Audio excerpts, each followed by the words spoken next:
Ka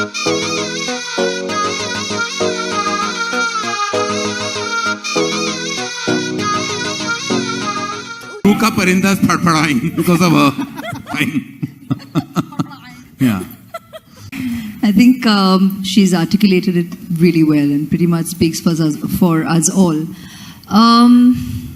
See, the thing that when I speak about Karan today, it kind of becomes really different because it comes from a very personal space. You, though he says, yeah, I know, you were the only polite one who called back and said you didn't have the dates. I wasn't being polite.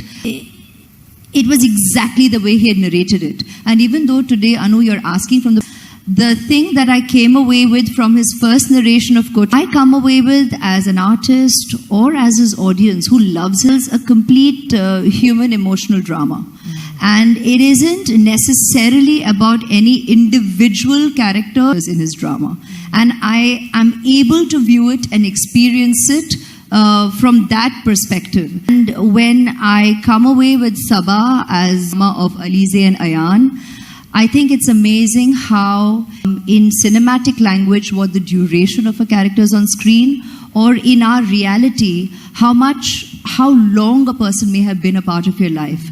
What you come away with is the impact that a person may have had in your life to possibly fashion your entire perspective, creative person. So kudos to Karan for that incredible ability. I think I've offered her every film of mine. You rejected everything? And yeah, no, so there were reasons why we couldn't come together. There were lots of reasons why we never came together.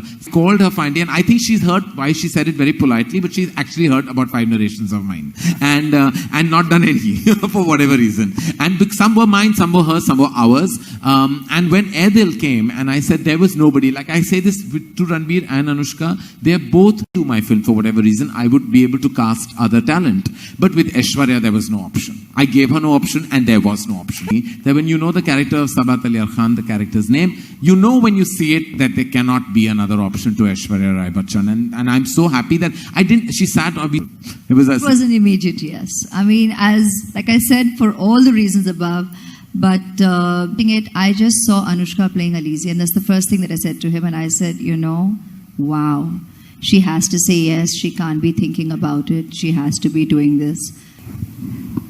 With me, I think people kind of assume already that I'm doing that anyways, for some reason, because of the way I present myself, or I'm presented in a lot of the movies that I do.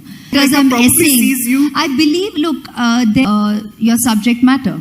And that's the magic of cinema, and it's a huge aspect of his cinema that the audience has recognized, enjoyed. Perceived frivolous aspect of cinema, it is a very integral part of cinema in general, irrespective of what genre. So even as actors, we kind of actually come in, like Anushka said, very relaxed, knowing fully well that that aspect is completely going to get taken care of.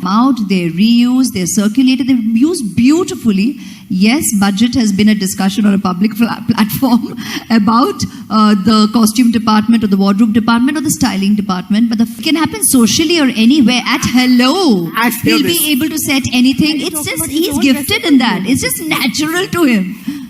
So there was such dignity in the projection and portrayal, and it was such an honest conviction that I was coming from, and I knew I would transfer that conviction to her elegance and her demeanor, which is always so right and correct. And she understood that the character was such. She's a poetess in the film.